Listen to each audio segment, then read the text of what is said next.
Assalamualaikum warahmatullahi wabarakatuh. Nama saya Ratih Rahmawati dari Sisip Tasikmalaya. Di sini saya akan menjelaskan tentang sistem perpajakan di Indonesia. Kita masuk dulu ke penafsiran hukum pajak. Metode penafsiran dalam hukum atau hukum perpajakan adalah sebagai berikut. Penafsiran tata bahasa atau gramatikal yang disebut juga penafsiran objektif, penafsiran sahih atau autentik atau resmi, penafsiran historis, penafsiran sistematis, penafsiran teologis atau sosiologis, penafsiran analogis, penafsiran a contrario, dan kita masuk ke manfaat penafsiran kegunaan hukum pajak.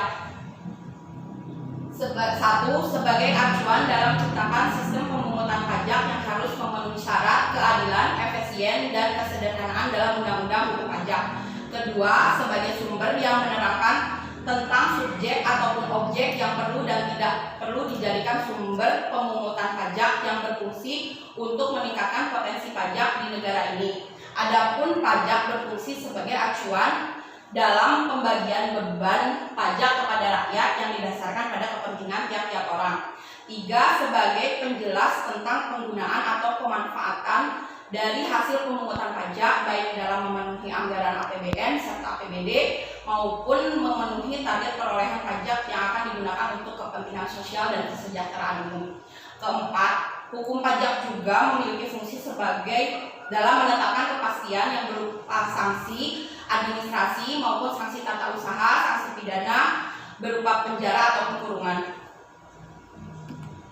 Subjek pajak adalah orang, badan atau kesatuan lainnya yang memenuhi syarat-syarat subjektif, yaitu bertempat tinggal atau berkedudukan di Indonesia. Subjek pajak akan menjadi wajib pajak apabila telah memenuhi syarat-syarat objektif. Subjek pajak tidak identik dengan subjek hukum. Subjek pajak adalah orang pribadi, badan atau bentuk usaha tetap, warisan. Orang pribadi yang bertempat tinggal di Indonesia, orang pribadi yang bertempat tinggal di Indonesia lebih dari 183 hari dalam jangka waktu 12 bulan, atau orang pribadi yang dalam suatu tahun pajak berada di Indonesia mempunyai niat untuk bertempat tinggal di Indonesia. Badan dan hukum usaha tetap, bentuk usaha tetap merupakan subjek pajak yang perlakuan perpajakannya dipersamakan dengan subjek pajak badan. Warisan yang belum terbagi sebagai satu kesatuan menggantikan yang berhak. Subjek pajak dibedakan menjadi dua kelompok, yaitu sebagai satu subjek pajak dalam negeri, dua subjek pajak luar negeri. Pengecualian subjek pajak pada pajak penghasilan kantor, perwakilan negara asing, pejabat-pejabat perwakilan diplomatik, dan konsulat atau penjabat-pejabat lain dari negara asing dan orang-orang yang diperbantukan kepada mereka yang bekerja pada dan bertempat tinggal bersama-sama mereka dengan syarat bukan warga negara Indonesia dan di Indonesia tidak menerima atau memperoleh penghasilan di luar jabatan atau pekerjaannya tersebut, serta negara bersangkutan memberikan perlakuan timbal balik. Organisasi-organisasi internasional dengan syarat Indonesia menjadi anggota organisasi tersebut tidak menjalankan usaha atau kegiatan lain untuk memperoleh penghasilan dari Indonesia selain memberikan pinjaman kepada pemerintah yang dananya berasal dari iuran para anggota. Pejabat-pejabat perwakilan organisasi internasional dengan syarat bukan warga negara Indonesia dan tidak menjalankan usaha, kegiatan atau pekerjaan lain untuk memperoleh penghasilan dari Indonesia. Organisasi internasional yang tidak termasuk subjek pajak ditetapkan sebagai keputusan Menteri Keuangan.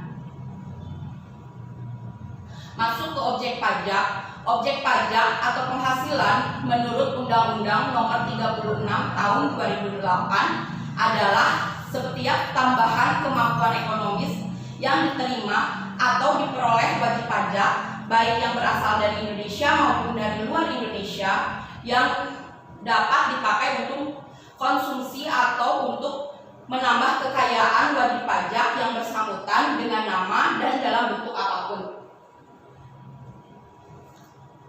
Penggantian atau imbalan berkenaan dengan pekerjaan atau jasa yang diterima atau diperoleh termasuk gaji, upah, tunjangan, honorarium, komisi, bonus, gratifikasi, uang pensiun atau imbalan dalam bentuk lainnya kecuali ditentukan lain dalam undang-undang. Hadiah dan undian atau pekerjaan atau kegiatan dan penghargaan. Laba usaha, keuntungan karena penjualan atau karena pengalihan harta, penerimaan kembali pembayaran pajak yang telah dibebankan sebagai biaya dan pembayaran tambahan, pengembalian pajak, bunga termasuk premium, diskonto, dan imbalan karena jaminan pengembalian utang, dividen dengan nama atau dan dalam bentuk apapun termasuk dividen dari perusahaan asuransi kepada pemegang polis dan pembagian sisa hasil usaha koperasi, royalti atau imbalan atas penggunaan hak, sewa dan penghasilan lain sehubungan dengan penggunaan harta, penerimaan atau perolehan pembayaran berskala, keuntungan selisih kurs mata uang asing, premi asuransi, pengecualian objek pajak, bantuan atau sumbangan, warisan, penggantian atau imbalan sehubungan dengan pekerjaan atau jasa yang diterima atau diperoleh dalam bentuk natura dan atau kenikmatan dari wajib pajak atau pemerintah kecuali yang diberikan oleh bukan wajib pajak.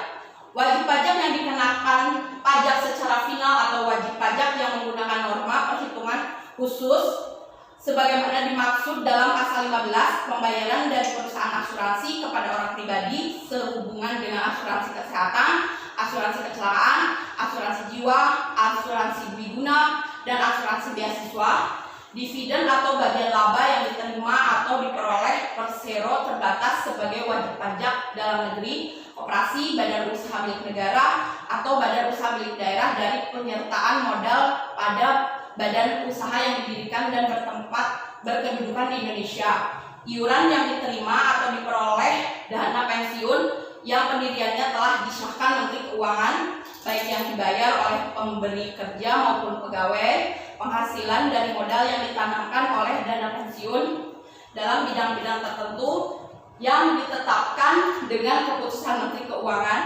bagian laba yang diterima atau diperoleh anggota dan perseroan komanditer yang modalnya tidak terbagi atas saham-saham persekutuan, perkumpulan, firma, dan kongsi termasuk pemegang unit penyertaan kontrak investasi kolektif dihapus.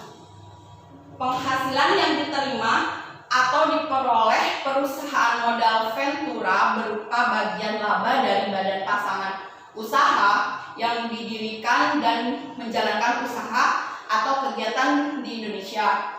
Harta termasuk setoran tunai yang diterima oleh badan sebagaimana dimaksud dalam pasal 2 ayat 1 huruf B sebagai pengganti saham atau sebagai pengganti penyerahan modal.